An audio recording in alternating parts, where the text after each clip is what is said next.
Hello, everybody. Welcome to episode 13 of Optimal Living Advice, the podcast where we take any questions you might have about the many struggles of life and we get them answered for you here on the show. I am your host, certified life coach Greg Audino. Today, we have a question about lingering feelings for an ex. Oh, Lord. And what a painfully appropriate time to be talking about this with the holidays afoot. That's great. This can definitely be confusing subject matter in a number of ways. And because of the confusion, because of the emotion tied to it, coming to terms with these feelings can be a very frustrating process. I know it has been for me in my life. But there are some key things to keep in mind, and that's what we'll talk about today. So, without further ado, let's get into it. I have a hard time releasing thoughts about my ex-husband.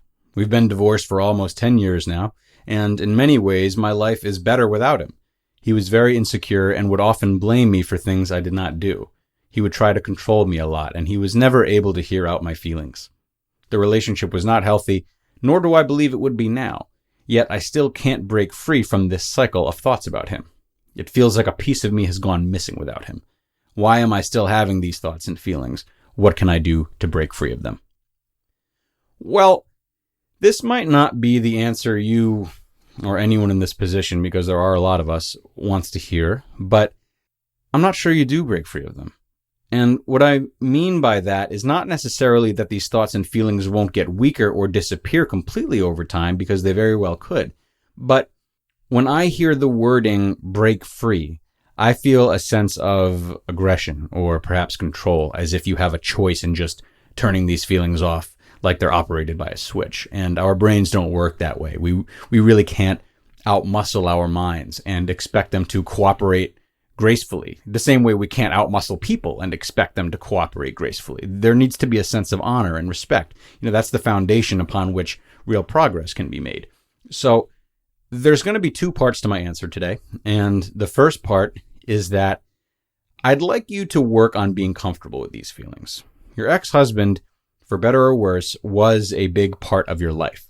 Your feelings for him are a part of you now, and you're doing yourself and anyone else you might meet a huge disservice if you're not honoring and respecting that part of you, those feelings that you already have. It's okay to be someone who still has a regular stream of thoughts and feelings about an ex. Far more people than would care to admit live their lives this way.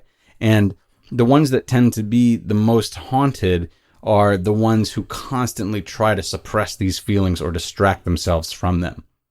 Once you accept these feelings, you can then start to navigate through them and ask yourself questions about them. You can ask yourself questions like, what did I learn from that relationship? How has that relationship changed my life? What parts of that relationship do I want to take with me or leave behind in my next relationship?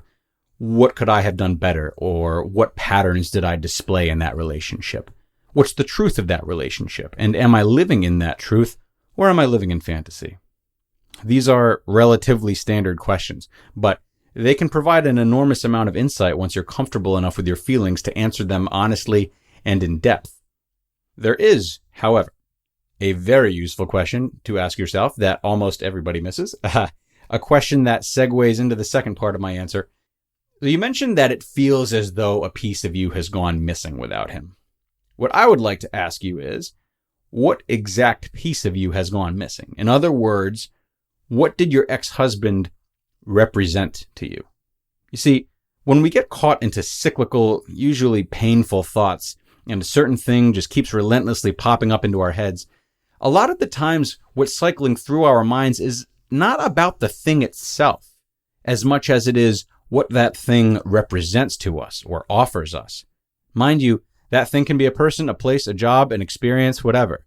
That said, it's most often a person getting stuck on loop, because it's typically people that provide us with the most meaningful feelings. People are what we get vulnerable with, and more importantly, people are what giveth and taketh away at the very beginning of our lives. As children, because we are reliant on people to survive, it's people and the actions of people who dictate our feelings and thus our relationships with those feelings. In other words, it's usually the dynamics of early relationships that cause us to develop our thinking patterns towards certain things, good or bad. Anyway, I digress. Completely digress. Wow. But what's crucial to get to the bottom of is what that thing, in this case your ex-husband, signifies or symbolizes. And it's up to you to put the pieces together on this one, but I'm betting whatever you associate your husband with is something that you don't have or haven't had much of elsewhere, especially, maybe in the beginning of life. Say, for example, your father died at a young age and your ex-husband was a bit older than you.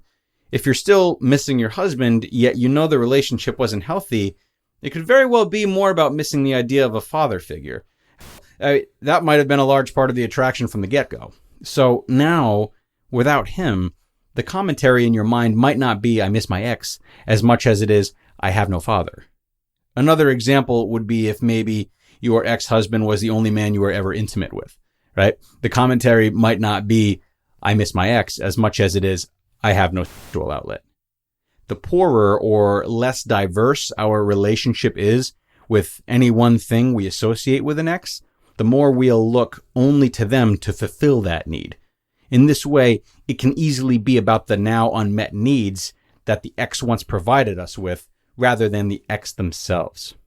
So if you do find this is the case with you, which I feel like you might, the real journey to healing is more about healing your relationships with those needs, seeking to understand why they are broken and deficient, how they got that way, and what you can do to reconstruct them elsewhere in life. If you're able to do this successfully with an open and accepting mind, the thoughts about your ex are more likely to become less invasive, less nagging, and start to dissipate. And that does it, everyone. I hope you found this episode insightful and that you were able to take something new away from it. I know this concept of symbolism was really fascinating to me when I first learned about it, and it helped me a lot, so I hope it does the same for you. But if it doesn't help you and the struggle is still real for you, you can send in your own questions that you'd like answered on the show by emailing them to advice@oldpodcast.com. That is advice@oldpodcast.com. Please don't hesitate, everyone. We are here to help you, and we want to support you as best we can. So, really hope to hear from you, but otherwise, looking very forward to talking to you next time, and bye for now.